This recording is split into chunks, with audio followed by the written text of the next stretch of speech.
Okay, so we are on chapter 9. The end is near. As the cool winds of autumn blew into North England, it became obvious that change was in the air. More and more people were executed because of hearsay, malicious gossip, and invisible evidence.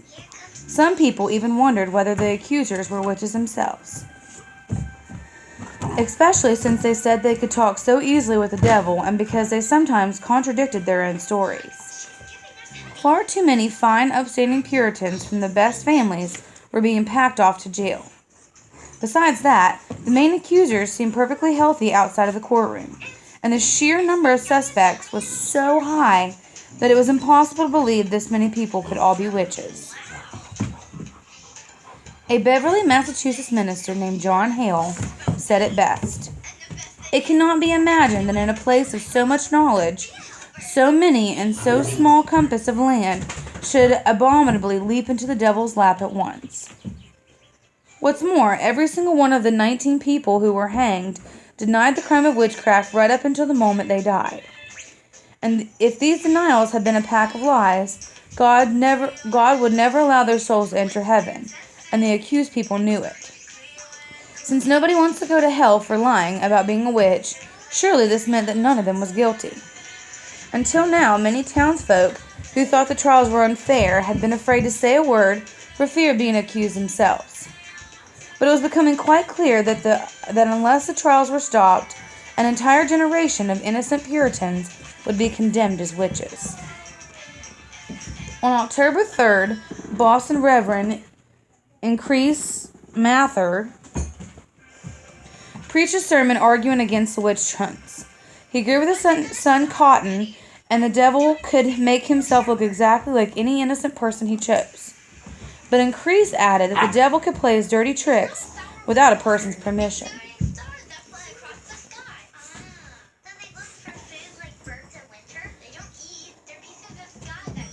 The judges had already claimed that the devil needed a person's permission before he could use that person's likeness as a disguise. The upshot was that Increase thought it would be the devil, not the accused people, who was causing all the trouble. Like Cotton, he again urged the courts to exclude every bit of spectral evidence from now on, saying it would be better that 10 suspected witches should escape than one innocent person should be condemned. On October 6th, 6 young suspects in the Salem prison were released on bail. This was something new entirely. On October 8th, 8 powerful men, a former governor and deputy governor, the Reverend Increase Mathers, a major who had resigned as judge during the witch trials, and several other justices from various towns, signed a letter declaring that their objection to the witch trial. The letter was written by Thomas Brattle, the same man who wrote earlier that the accusers had purposely injured themselves in court with pins and thorns hidden in their clothing. Brattle said that the group was very much dissatisfied with the proceedings. Also, several of the present justices, and in particular some of the Boston justices, were resolved to throw up their commission rather than be active in disturbing the liberty of their Majesty's subjects, merely on the accusations of these afflicted, possessed children.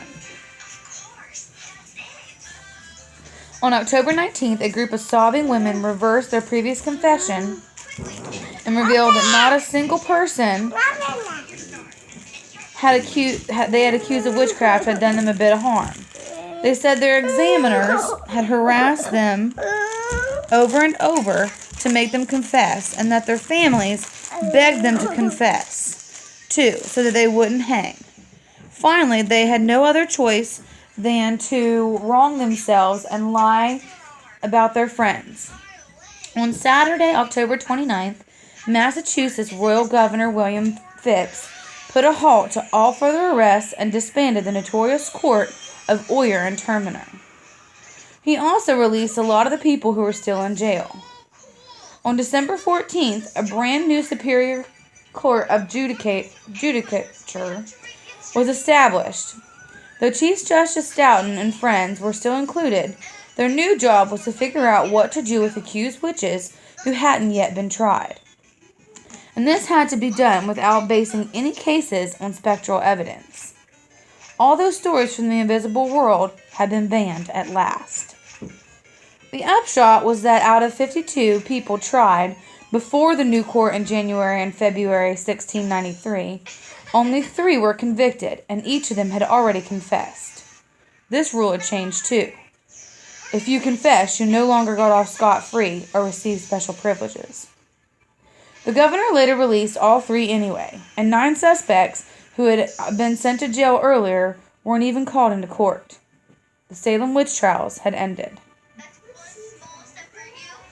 We may never know exactly what caused the tragedy in Salem. The root of all this horror and pandemonium lies buried in a dark and misty past.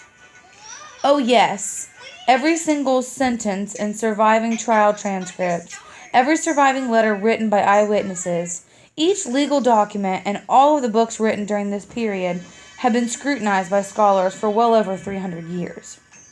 And yes, every new explanation about the cause of the dread disease or the motives of the accusers have been debated over and over again by professional historians. Some of the most well-known ideas have been ruled out, but even so, plenty of questions and theories still remain. What caused the fits and the hysteria over witches? Was there really a disease running rampant in New England? If so, could it have been encephalitis or Lyme disease, both of which exhibit many of the symptoms described by the victims? Were any of the sick people and animals poisoned by hallucinogenic Jimson weed or a fungus and rye called ergot? Did people who originally lived on the frontier during the Indian Wars suffer from fits and see visions of specters because they had post-traumatic stress disorder? After all, many members of their own families had been massacred right before their eyes. And did the Puritans believe that Indians were devils and witches worsened their fear of attack by unknown forces as well? Were the accusers crooked or honest? Were the families of at least some of the afflicted simply trying to protect their loved ones from the devil and his witches? That might make perfect sense because most everyone believed in witches and the devil back in those days. And it does seem that some people and animals were really sick. Was there an evil plot by Reverend Parris, Thomas Putnam, and their supporters to take advantage of the hysteria over the dread disease by doing away with their personal enemies? Did the Putnams' jealousy and anger over the perceived loss of their property spur a desire to destroy the Porter's supply by making them look like witches? Rebecca Nurse's son and son-in-law and Sarah Cloyce's husband thought so, and they later helped force Parris to leave the community. After a series of letters and documents Putnam wrote or co-wrote in 1691 and 1692 indicate that he may have set up the accusations against Reverend George Burroughs, Burroughs' arrest, and his daughter's Anne testimony against the minister. He may even have worked with the judges to see that Burroughs was found guilty and hanged. Was some of the witch huntings the result of that big fight between Reverend Parris and the members of his congregation who refused to pay his salary? These members had also been incensed over a 1689 contract with Parris that had given him the house he lived in. Usually, the church would own the house, and the minister working there at the time would live in it. What about the testimony of the young girls? Had a group of them joined in a secret conspiracy to fake their fits and tortures? Did they purposely stick pins into their own skin during the trial or secretly bite themselves before accusing the witches of harming them? If so, why? Were some of them simply helping their parents by making their enemies look bad in court? Were they bored thrill seekers trying to get attention? Was it all a big game to pull the wool over the eyes of the adults? After all, John Proctor's servant, Mary Warren, who had once accused the accusers of lying, reported that one girl said that they went after the innocent suspects for sport. We must have some sport. Were the judges crooked or honest? Were the judges, consciously or unconsciously, eager to put blame for the blunders during the Indian War at the feet of witches and devils to avoid responsibility themselves? Did they use the minister George Burroughs as their scapegoat because they disapproved of his unusual religious views? Or did the judges conspire to make off with a share of arrested citizens' money and property? 3 of the judges were related to George Corwin, the 25-year-old High Sheriff of Essex County. They included the sheriff's uncle, Jonathan Corwin, and Waite Steele Winthrop, and his father-in-law, Bartholomew Gedney.